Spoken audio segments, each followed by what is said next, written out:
चंडीगढ़ में सीएम मनोहर लाल से दक्षिण हरियाणा के किसानों ने मुलाकात की। सीएम मनोहर लाल ने उन्नतशील किसानों को सौगात दी है।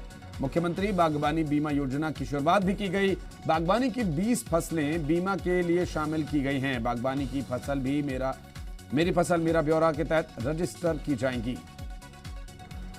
और विनोद हमारे संवाददाता फोन लाइन पर हैं। विनोद, ये मुख्यमंत्री बागबानी बीमा योजना के तहत क्या किसानों को लाभ होगा, बागबानों को लाभ होने वाला है, कैसे ये काम करेगी? देखिए, बागवानी में जिस तरह से सब्जियों का उत्पादन है उसकी खरीद को लेकर भी मेरी फसल मेरी ब्यौरा के तहत रजिस्टर किया जाएगा।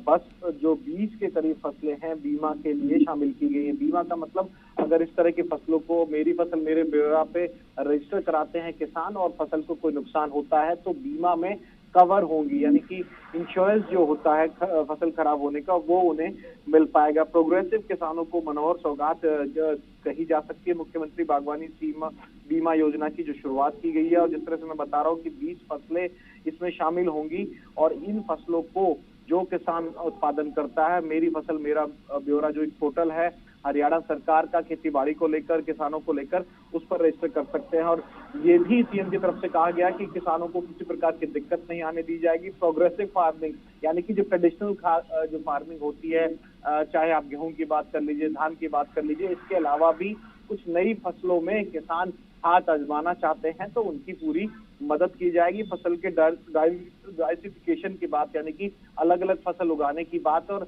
लगातार एक आपको याद होगा कि हरियाणा में स्कीम भी चलाई गई थी कि अगर आप धान की खेती छोड़कर दूसरी फसलों में उत्पादन की तरफ जाते हैं तो उसमें सरकार प्रोत्साहन भी देगी और उसको मोटिवेट करेगी।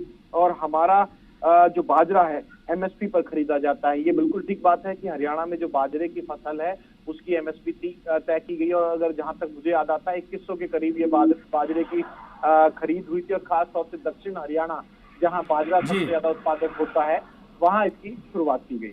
बहुत शुक्रिया विनोद आपका इस पूरे मामले पर जानकारी के लिए। और चूंकि जिस तरह की स्थितियां अभी बन रही हैं, अब कई बार मौसम की विपरीत परिस्थितियों के चलते इस तरह से किसानों को, बागबानों को परेशानी का सामना करना पड़ता है, जिसके लिए अभी ये प्रयास किया गया। बहुत शुक्रिया विनोद आपका इस पूरे मामले पर जानकारी के लिए। बढ़ते आगे और करेंगे अगली खबर का। फिलहाल आपको बता दें कि इस पूरे मामले में अभी मेरी फसल मेरा ब्यौरा के तहत रजिस्टर किए जाएंगे किसान, बागबान, खास करके जो सब्जी और फलों का उत्पादन करते हैं।